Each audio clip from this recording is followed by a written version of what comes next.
This is a special program. I am Lisa Lee. If you're now joining us, we are now heading into our interview with Mr. Stan Gavaya, Deputy Director of the Public Relations Unit, and the Commander for Region Number 8, Mr. Kingston. We will now be joining them. They will now be joining us rather for a brief interview on their visit here. And good afternoon, guys, and welcome to Radio Madia 95.1 FM. How are you guys doing? Good afternoon, of course. I am Stan Gavaya saying thanks for actually having us, Lisa. And good afternoon to everyone who is actually listening to this broadcast right now. I'm doing fine, I'm doing fantastic. Kudos, of course, to Commander Kingston and his team for the warm welcome that we had from the time that we've been here to now. And we're trying very much to see if it is that we could squeeze in an extra day or so to be here. We love the hospitality, and I believe that is something that we rubbed off from Commander Kingston from all of you who are here from here. Right.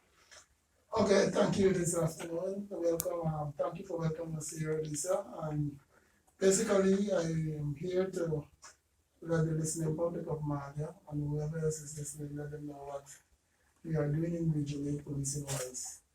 And at the same time, I want to thank Mr. Gavaya and his team that is here visiting. And they would have already had some off-hand look at how we are, what we are doing in Madia. All right. Now, Mr. Gavaya, can you tell us a little about the corporate Communications Unit. Yes. All right.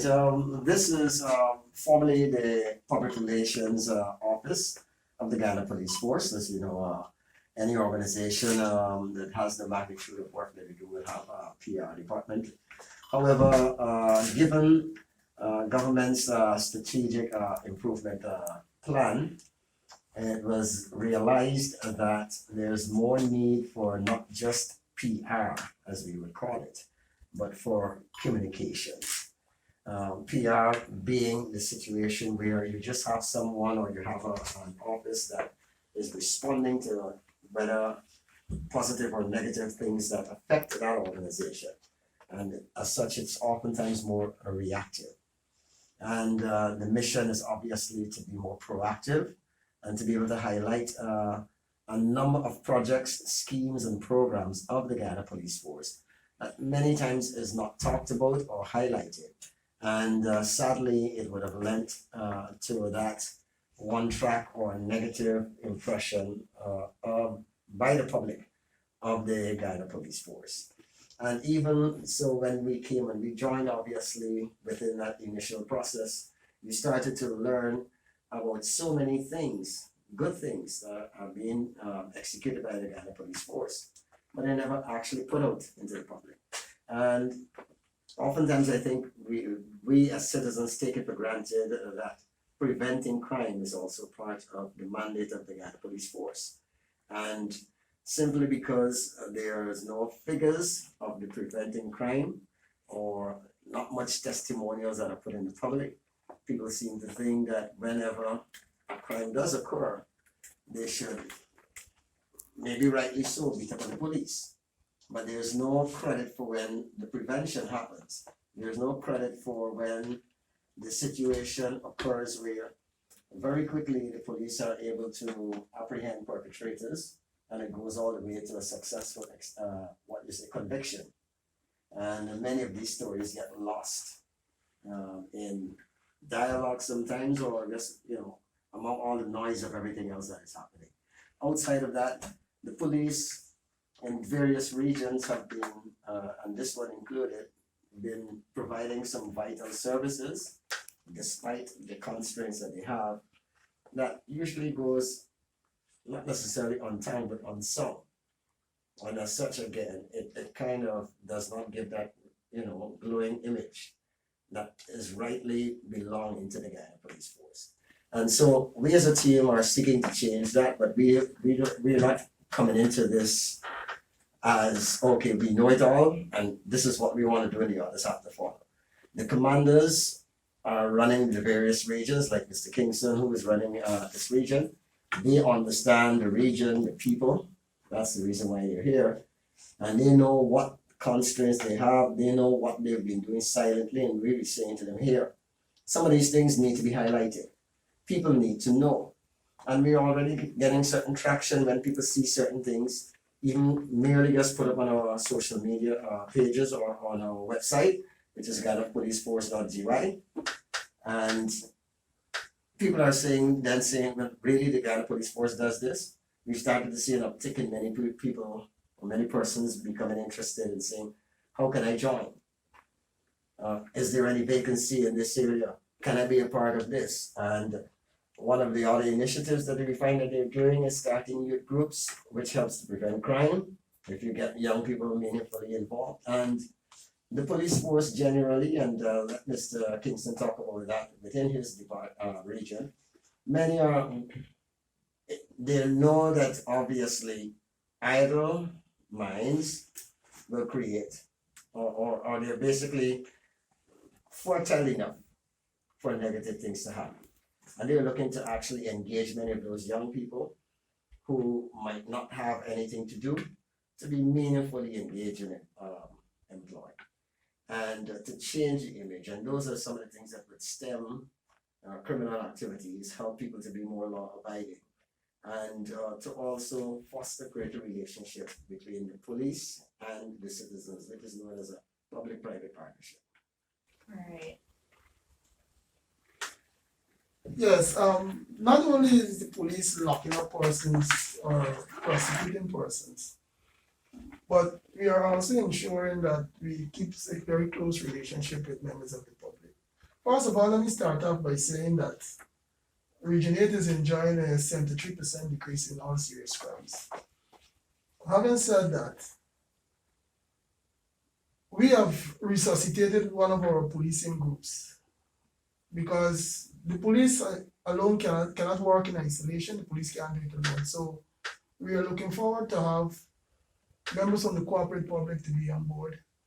We have already been getting the support. We have already been in a position to launch a policing group in Madia. There is a youth group that is dormant due to the COVID-19. That would be resuscitated, but it will be done very cautiously, I must say, because it is a number of youths that took part, a large number of youths, in excess of 50. So because of that amount, we have to resuscitate this group with some form of care because, as you know, that COVID-19 is very serious, and then we do not want to put children at risk, and therefore we are working out a plan that will allow us to have this group so we could re-engage the youths and ensure that they're being re-engaged in a very safe manner. Right, just to comment on that, we've had the Vision Youth Group here a few times on Radio Madia talking about what they were doing in this youth group, what we can expect, what the listeners can expect their children to learn from this youth group. And we've had some of the participants come in here and talk about their experience, and it's been quite pleasant, they're really enjoying it, and I'm sure that many of them are looking forward to rejoining and to, the opening back of the youth group, but in a safe way so that, parents can know that their children are safe. So it's good to know that it's in the process. Yeah, but not only the youth group, we also is looking to re-engage our scout members. Last Saturday, one of our the scout leaders, Police Lance Corporal Fox, he was summoned to Georgetown for training, and that is also an area that we will be resuscitating shortly. The leaders, the persons who were involved in the scouting affair, they have been engaged, and the word has already gone out to the group members. So shortly we will have that back up and running. It's just that we want to ensure that is being done in a very safe way. Right. And you're seeing right there are things that, and not just that, but as you know, one of the things that we also want to move away from is to remind persons that Guyana is not Georgetown. And oftentimes, most people only pay attention to what is actually happening along the coast of Guyana. and the hinterland regions are equally a part of this country. I myself, on a personal note, I like visiting, and I often say to people I prefer to vacation in Guyana because we've got so many beautiful places. And these are the kinds of stories that need to reach the listeners, the viewers, the readers on the coast so that they could know that things are happening throughout the length and breadth of Guyana. Many sit on the coast and they are totally unaware or oblivious to what is actually going on this side. And it's quite exciting when we spoke with Commander today, when we met with some of the other senior members of his administration. And we actually toured around a little bit and we saw some of the things that are happening that the others need to know. And, you know, we are going to help in the process of showing it off, so to speak. Right. Quick question. I know that many persons may have been a bit, you know, difficult to cope with the guidelines. It's been over a year since we have had COVID-19 in our country, and we now have vaccines for COVID-19, but still taking precautions.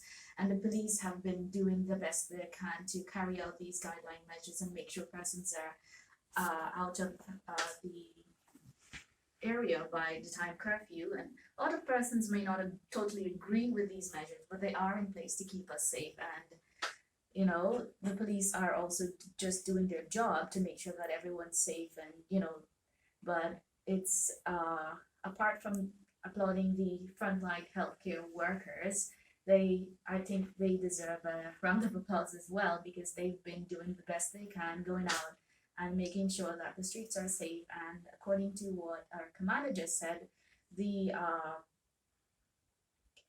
crime rate has been down by 73% in the region. So that's good news, and I think people should know about that. So apart from let's talk a little about your visit here in Region 8. A number of regions that we've got to actually cover. But so far, I must say again, a big thank you to Commander Kingston and all of his admin officers. They've been very warm, very welcoming, and not just that, but also very informative. Any question that we would have asked, we got answers that were thorough, and I believe that my team is now challenged because they've got so much information when they get back. I believe we have a number of stories that we could actually write. And we also, as a matter of fact, must say we saw and this is a blessing for this region and an improvement very soon.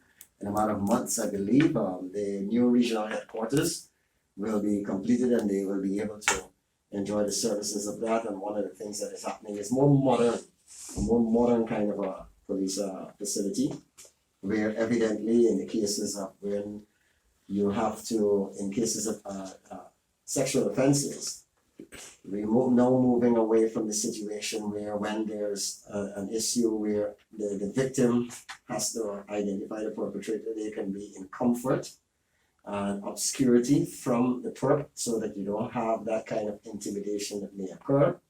And not just that, but even the environment and where they're going to be, it's not going to be one that the average person, as we say, John Public, is going to be able to see them, because we know how discrimination in those areas happen, and they're working very sensitive to make sure that the victim at all times is protected. And that is one of the things that is going to be happening at that facility, as well as you're going to have good facilities also for persons who will need counseling in various issues. And so again, when you talk about service and protection, Mr. Kingston and his crew, they definitely rock, and they're going to be bringing it. I want to speak on the issue of the COVID-19 and the curfew hours. We have been trying our utmost in this region to sensitize persons of the wearing of face masks. We did not, at the beginning of the COVID-19 pandemic, we did not move to the question of prosecuting persons immediately. We went through the painstaking of issuing out masks, sharing jerseys with slogans, informing members of Malia that, of Region 8 in fact, that COVID-19 is something that is serious and we should take it very serious and wear the face mask. Having done that, we has moved to enforcing the wearing of face masks in public, as it is being stated in the gazetted orders. And I want to call on the members of MADIA, on the general region 8, in fact, that they should continue to wear their face masks while in public. If you look at the figures, so far, this region only had 3 deaths. And I believe that that's all it should be. Until this pandemic is over, we need the public, the general public of Region 8 needs to adhere to the COVID-19 measures and ensure that they wear their face masks. Having said that, we have been prosecuting persons, but as I said, I don't feel comfortable at all times prosecuting persons for wearing face masks, but then if I have to do it, then so be. So I want to ask the general public to conform with the COVID-19 guidelines, ensure that they wear their face masks, they close their business when they're being asked to close their business at a particular time, and probably whenever the vaccine become available for all and sundry, they do utilize the opportunity and take the vaccine, continue to wear their face masks. Thank you. Right. So thank you so much for joining us here at Radio Madia 95.1 FM. We do look forward to hearing from you guys again sometime soon. You're always welcome to come back, and we'd love to know what more you're doing, what more you've accomplished. So thank you so much for taking the time out to be here with us, and do enjoy the rest of your afternoon.